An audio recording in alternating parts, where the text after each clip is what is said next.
ഒന്നാമത്തെ ക്വസ്റ്റ്യൻ എന്താണ്? ഒന്നാമത്തെ ക്വസ്റ്റ്യൻ, റഹ്മാനായ അല്ലാഹു ഫലസ്തീൻ പോലെയുള്ള സ്ഥലങ്ങളിൽ പാവപ്പെട്ട കുഞ്ഞുമക്കൾ മരിച്ചു വീഴുമ്പോൾ കൊന്നൊടുക്കിക്കൊണ്ടിരിക്കുമ്പോൾ ആ വിഷയത്തിൽ എന്തുകൊണ്ട് പഠിച്ചവന്റെ ഭാഗത്ത് തീരുമാനമുണ്ടാവാത്തത്? ഈ ലിബറലിസത്തിന്റെ ആളുകളൊക്കെ പിന്നെ അള്ളാഹു റഹ്മാനുമാണ് റഹീമുമാണ്. ആ വാക്കവിടെ പറഞ്ഞത് നന്നായി. റഹീം എന്ന വാക്കിൻ്റെ അർത്ഥം ബിസ്മില്ലാഹിർ റഹ്മാനിർ റഹീം എന്നാണല്ലോ. റഹീം എന്ന പദത്തിൻ്റെ അർത്ഥം ഇഹലോകത്ത് വെച്ച് അള്ളാഹുവിൻ്റെ മാർഗത്തിൽ അള്ളാഹുവിനെ അനുസരിക്കുന്ന ആളുകൾക്ക് പരലോകത്തിൽ പ്രത്യേകം ഗുണം ചെയ്യുന്ന, അവരെ സംരക്ഷിക്കുന്ന, അവർക്ക് സ്വർഗം കൊടുക്കുന്ന അള്ളാഹു എന്നാണ്. അപ്പോൾ ഈ പറയുന്ന പോലെ ഗാസയിൽ നിന്ന് കൊല്ലപ്പെടുന്ന കുഞ്ഞുങ്ങൾ, ലോകത്തിൻ്റെ പല ഭാഗത്തു നിന്നും കൊല്ലപ്പെടുന്ന കുഞ്ഞുങ്ങൾ, ഇനി കുഞ്ഞുങ്ങളാവണമെന്നില്ല മുതിർന്ന ആളുകളും, അവരെക്കുറിച്ച് അള്ളാഹുവിനൊരു പ്ലാനുണ്ട്. എന്താണ് പ്ലാൻ? അവർക്ക് പരലോകത്തിൽ വലിയ പദവി കൊടുക്കണം. അതാണ് ആ പ്ലാൻ.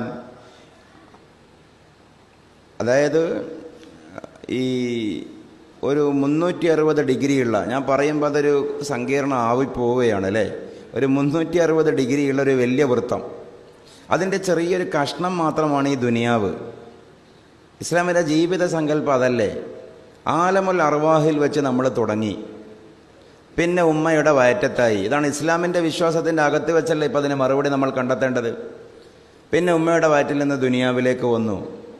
ദുനിയാവിലൊരു 60-70 കൊല്ലം ദുനിയാവിൽ നിന്ന് മരണപ്പെട്ടു പോയി, ഖബറിലായി, ബർസഖിലായി. ബർസഖിൽ നിന്ന് പിന്നെ മഹ്ഷറിലായി. ഏറ്റവും ദീർഘമായ കാലം മഹ്ഷറിലാണ്. ഏറ്റവും ദീർഘമായ കാലം മഹ്ഷറിലാണ്. മഹ്ഷറിൽ നിന്ന് പിന്നെ നമ്മൾ സ്വർഗത്തിലായി. നമ്മൾ നരകത്തിലായത് വിചാരിക്കേണ്ട. അള്ളാഹു നമുക്ക് എല്ലാ ആളുകൾക്കും നമ്മളുമായി ബന്ധപ്പെട്ടവർക്കും അള്ളാഹുവെ നീ സ്വർഗം നൽകണമേ തമ്പുരാനെ. നമ്മളീ പറയുന്നതൊന്നും ഒരു രാഷ്ട്രീയ വിഷയമോ അല്ലെങ്കിൽ ഒരു ദുനിയാവിൻ്റെ സംഗതിയോ ഒന്നും അല്ലല്ലോ. അള്ളാഹു നമ്മളെ കബൂൽ ചെയ്യട്ടെ.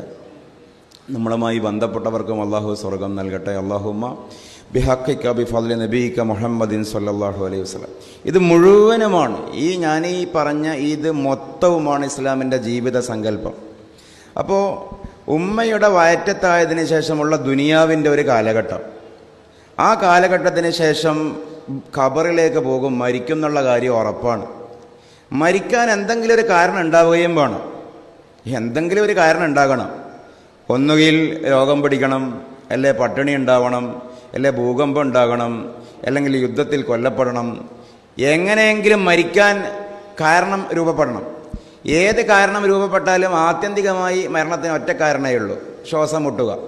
ട്രെയിൻ തട്ടി മരിച്ചാലും ഓട്ടോറിക്ഷ തട്ടി മരിച്ചാലും, നമ്മൾ സ്വാഭാവിക മരണം എന്ന് പറഞ്ഞ് മരിച്ചാലും, പട്ടിണി കിടന്ന് മരിച്ചാലും മരിപ്പിന് ഇപ്പോൾ ഒരു കാരണമേ ഉള്ളൂ: അകത്തേക്ക് ശ്വാസം വലിക്കാൻ പറ്റിയില്ല, അല്ലെങ്കിൽ പുറത്തേക്ക് ശ്വാസം വിടാൻ പറ്റിയില്ല, അറ്റാക്കായതാണ്, ഹൃദയം പൊട്ടിയതാണ്.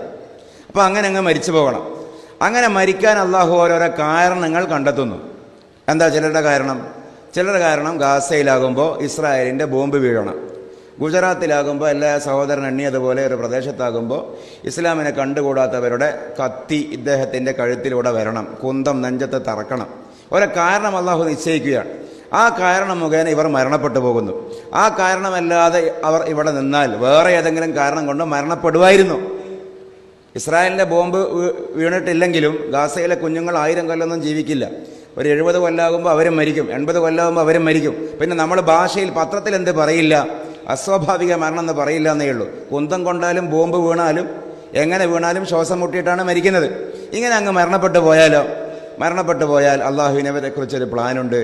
പ്രായപൂർത്തിക്ക് മുമ്പ് മരണപ്പെട്ടാൽ, കുഞ്ഞുങ്ങളെ വിഷയമാണ്, പ്രായപൂർത്തിക്ക് മുമ്പ് മരണപ്പെട്ടാൽ ഇസ്ലാമിൻ്റെ എത്ര മനോഹരമായൊരു സിദ്ധാന്തമാണ്. അള്ളാഹുവിൻ്റെ റഹ്മത്തല്ല ഇവിടെ ചോദ്യം ചെയ്തത്, അല്ലെങ്കിൽ നമ്മൾ ചിന്തിച്ചത്. ഖുർആൻ പറയുകയാണ്, സ്വർഗത്തിലെത്തിയാൽ യതൂഫു അലൈഹിം ബിൽദാനും മുഖല്ലദൂൻ. സ്വർഗത്തിലെത്തിയാൽ സ്വർഗപ്രവേശം ചെയ്യുന്നവരുടെ ഇടം വലങ്ങളിലൂടെ, ചുറ്റുവട്ടങ്ങളിലൂടെ കുഞ്ഞുങ്ങൾ വലയം ചെയ്ത് നടക്കും. സൂറത്തുൽ വാഖിയ. യതൂഫു അലൈഹിം, ആ സ്വർഗപ്രവേശം ചെയ്തവരുടെ ചുറ്റിലും വലയം ചെയ്യും. വിൽദാനും മുഖല്ലദൂൻ, ഇനി മറ്റൊരിക്കലും മരിക്കാത്ത. ആ പ്രയോഗം നോക്കൂ, വിൽദാനുൻ, കുഞ്ഞുങ്ങൾ, ബാലികാ ബാലന്മാർ. പ്രത്യേകിച്ച് അവിടെ ഒരു വാക്ക് ഖുർആൻ പ്രയോഗിച്ചു, മുഖല്ലദൂന, ഇനി മരിക്കാത്ത. അപ്പം അതിൻ്റെ തഫ്സീറിൽ കാണാം, നേരത്തെ പ്രായപൂർത്തിക്ക് മുമ്പ് മരണപ്പെട്ടു പോയ കുഞ്ഞുങ്ങളായിരിക്കും സ്വർഗത്തിലെ വോളണ്ടിയേഴ്സ്.